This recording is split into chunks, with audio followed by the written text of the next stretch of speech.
Welcome to the American History Channel. Subscribe and leave a like so you don't miss any of the upcoming videos like this one. 1890, Cheyenne in Oklahoma Territory. A young woman heads home before the sun gets high, hauls water, tends the stove, and helps however she can in the fields. It's that frontier, small-town life with simple shops and plenty of talk among the folks. The railroad runs late, and the line with native nations still weighs on things when the wind kicks dust down Main Street. In 1888, Lily Mae Smith Tucker shows up in a record in a country still shaped by the war between North and South. The daughter of Nimrod Jarrett Smith, she notes that the Cherokee Nation was holding strong in western North Carolina. Researchers wrote down faces and blood ties in official books, so nobody could erase who was who. Marcia Pascal carries a family tree that blends military service and Cherokee roots. Accounts mention Lieutenant Colonel George W. Pascal and talk about back-and-forth trips in the 1800s, following rough roads and brand-new towns. In the end, what holds it together are repeated names, trades, and rituals passed down as a family legacy. Around 1898, Hattie Tom, from the Chiricahua Apache people, is recorded at a major gathering in Omaha. Frank A. Reinhardt captures the way she presents herself. Clothing, ornaments, and stance, all intentional, nothing by accident. For the historian, that moment shows identity, social standing, and ritual practice in the late 1800s. In 1890, a young Lakota man is shown in the clothing and adornments of his time, while Washington pushed assimilation harder. The way he stands, steady and direct, gives off that family pride vibe, like "stand your ground." For those who study the past, the record becomes a window. You can see culture, memory, and resistance even under pressure. Around 1914, Tsawatainuk, a young Kwakwaka'waku person from the northwest coast, lived by the tide clock, fishing, gathering, and learning from elders the family stories and names. In the big communal houses, ceremonies, languages, and genealogies backed authority, passed down generation to generation, even under colonial pressure against the potlatch. A girl with no recorded name stands with her bowls, a simple home scene, like a lot of people lived out west. The print was made using platinotype, a process that took off in the 19th century. Collection records link the authorship to Adam Clark Vroman and place the date around 1860, pointing to routine and care. Around 1900, a portrait of an indigenous teenage girl from one of many nations holds clues to the time. Her clothing, posture, and expression show how she presented herself to the world. In the early 1900s, this kind of record documented customs and also the weight of colonial contact, forced schools and oversight in everyday life. Inusk, noted around 1880 as the daughter of a Kickapoo chief, grew up in a time when leadership had to be steady and practical.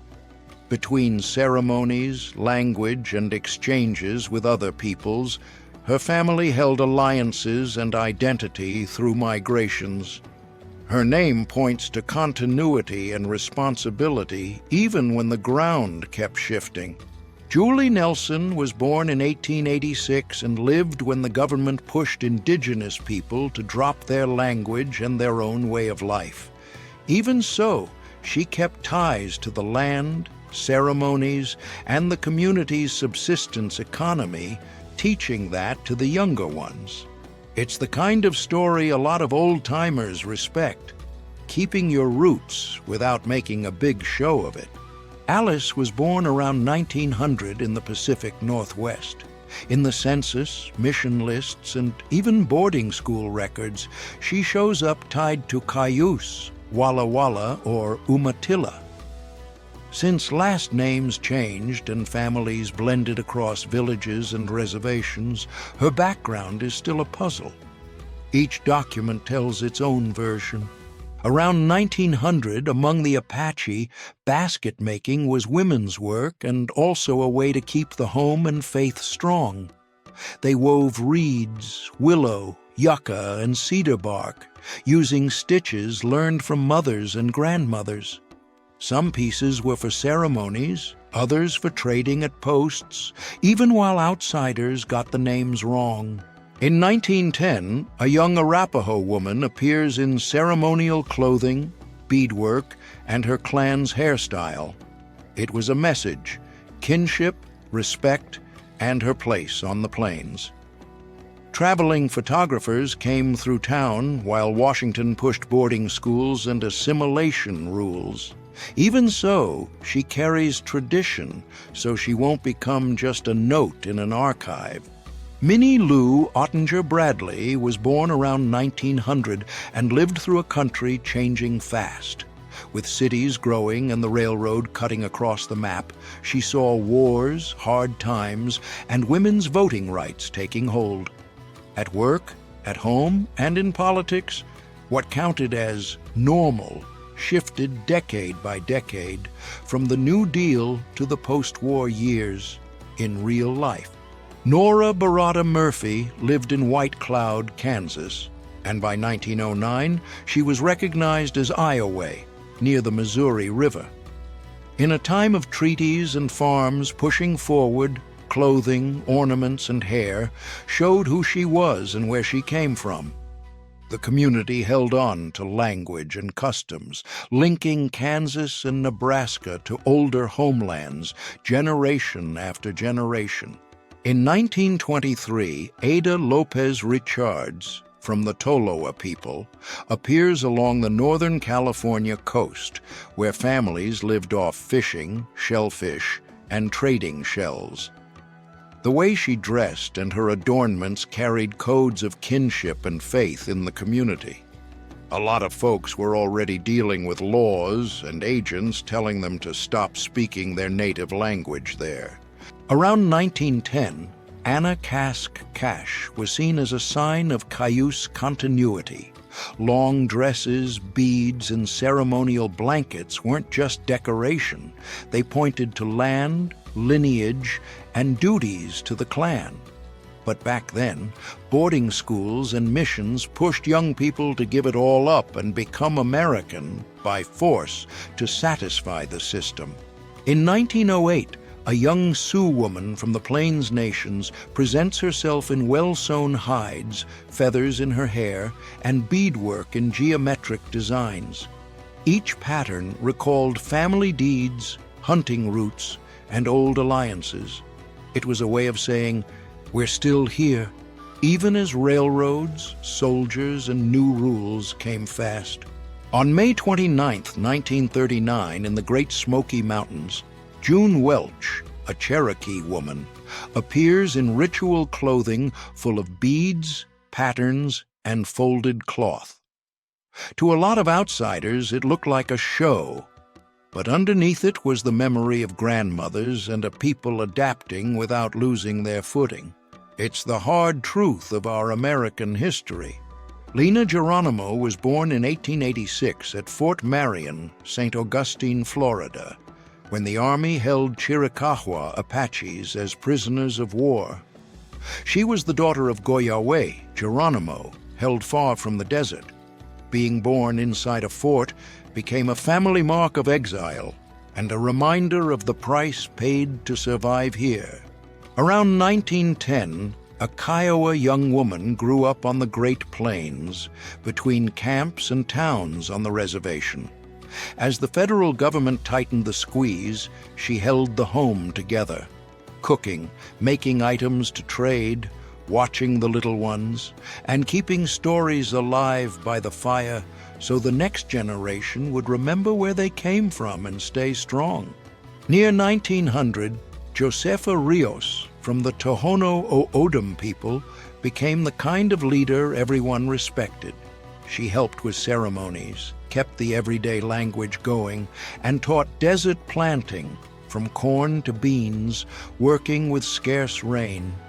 When outside schools tried to wipe out customs, she kept her people united. In 1892, a young Kiowa woman appeared ready for ceremony, with tanned leather, neat beadwork, and designs that spoke for themselves. Every detail came from family at a time when their territory was shrinking.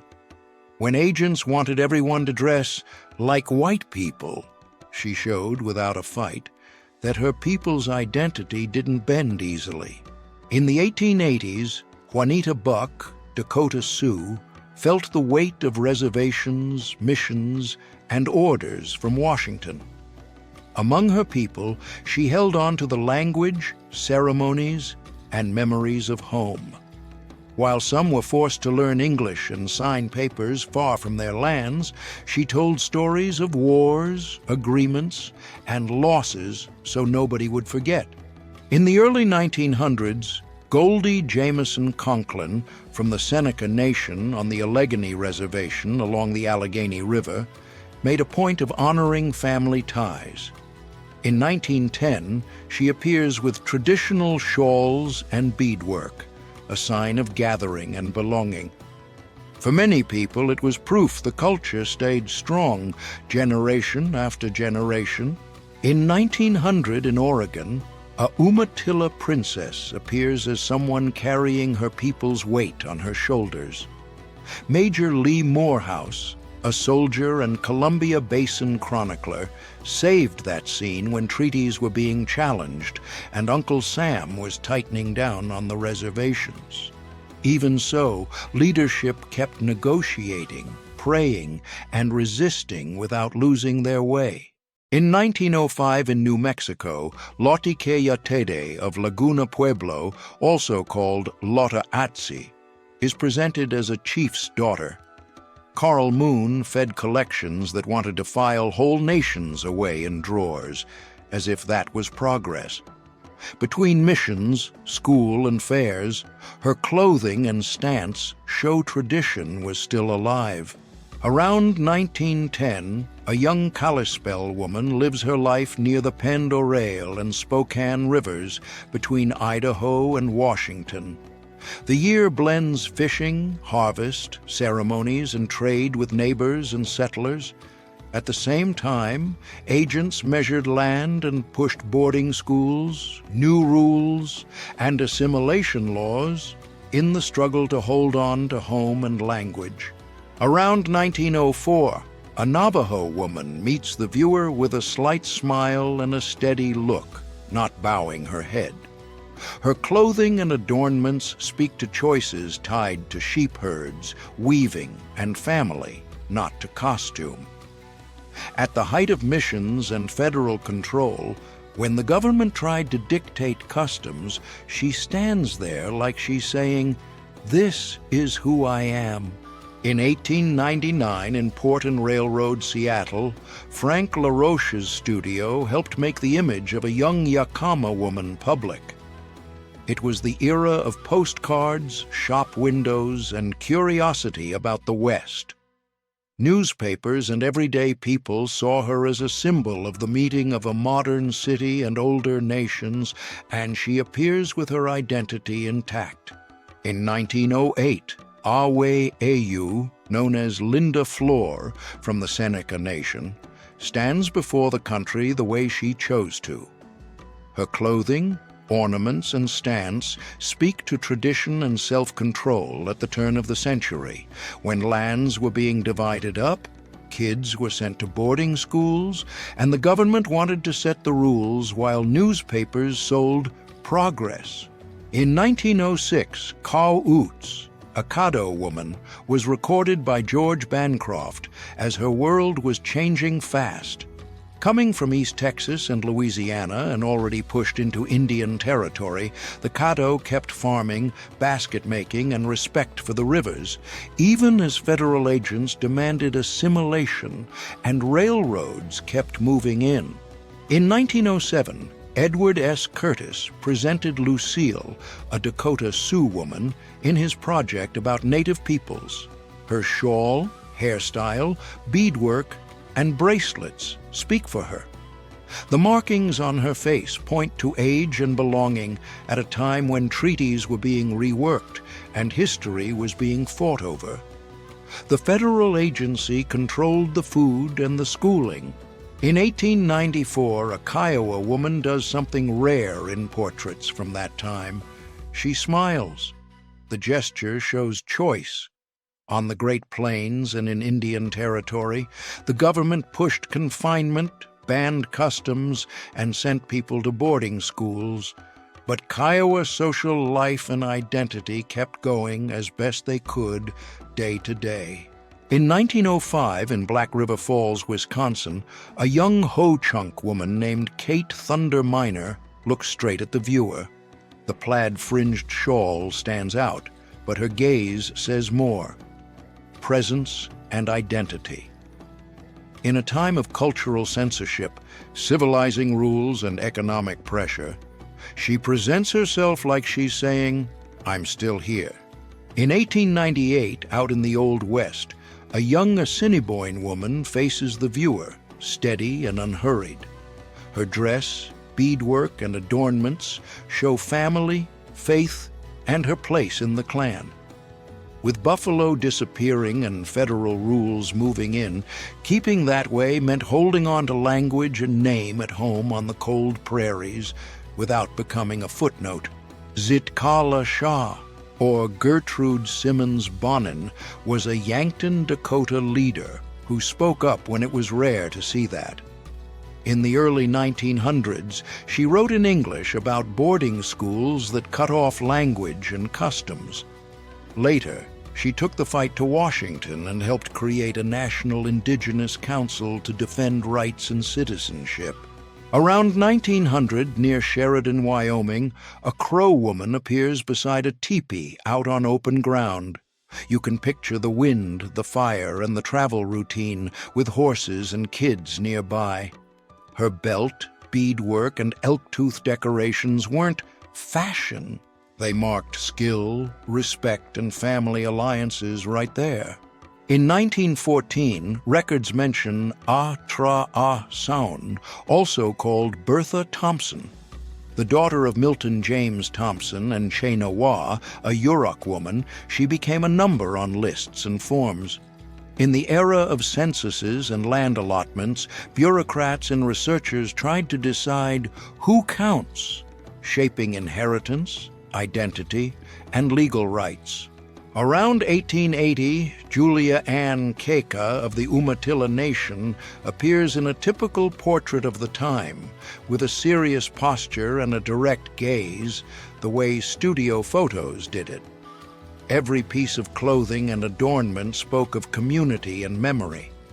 In the Pacific Northwest, with treaties and heavy colonial pressure, those signs still said, "We're still here."